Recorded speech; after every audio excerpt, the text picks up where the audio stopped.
రాత్రి అమ్మ వాళ్ళు అయితే వచ్చారు, న్యూడిల్స్ తెచ్చారండి. దియ్య తింటుంది. ఇంక చేపలు తెచ్చారు. నైట్ చేపలు అయితే అయిపోయింది. ఈరోజు అయితే మార్నింగ్ అండి అన్నము బంగాళదుంప కర్రీ చేశాను. టిఫిన్ ఏమో దెబ్బట్టేసి చట్నీ అయితే చేశాను అనమాట. బొంబ చట్నీ ఈజీగా అయిపోతుందని ఇంక పిల్లలకి మా డాడీకి పెట్టేసిన తర్వాత ఇంక మా అమ్మ అయితే వచ్చినప్పుడల్లా క్లీనింగ్ మాకు ఉంటుంది. ఇంకా వంటగది అయితే క్లీనింగ్లో ఉన్నదనమాట. సంక్రాంతికి అయితే గ్రైండర్ తెచ్చారు. అది మేము తేలేక వదిలేస్తే ఇప్పుడు తెచ్చారనమాట. ఇంకా గ్రైండర్ అయితే ఫుల్గా వాష్ చేసేసి ఆరబెట్టేసింది అమ్మ. డాడీ ఏమో పిల్లలు దేబెడుతున్నారు.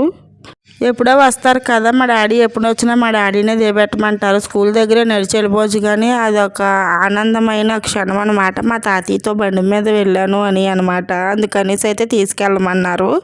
ఇంకా మా డాడీ కూడా సరే పదండి అని చెప్పి తీసుకెళ్ళి దిగబెట్టేసి అయితే వచ్చేసారు.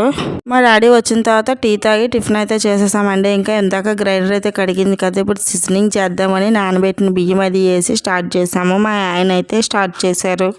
మా ఇంట్లో ఏ ఎలక్ట్రానిక్ వస్తువులు కొన్నా మా ఆయన చేతే నేను స్టార్ట్ చేయిస్తానమాట. ప్లగ్ అది వేయడం ఎందుకంటే బండికి వస్తాయని మా నమ్మకం. మా అత్తయ్య చెప్పారు. అప్పటి నుంచి నేను కూడా సేమ్ అదే చేస్తాను.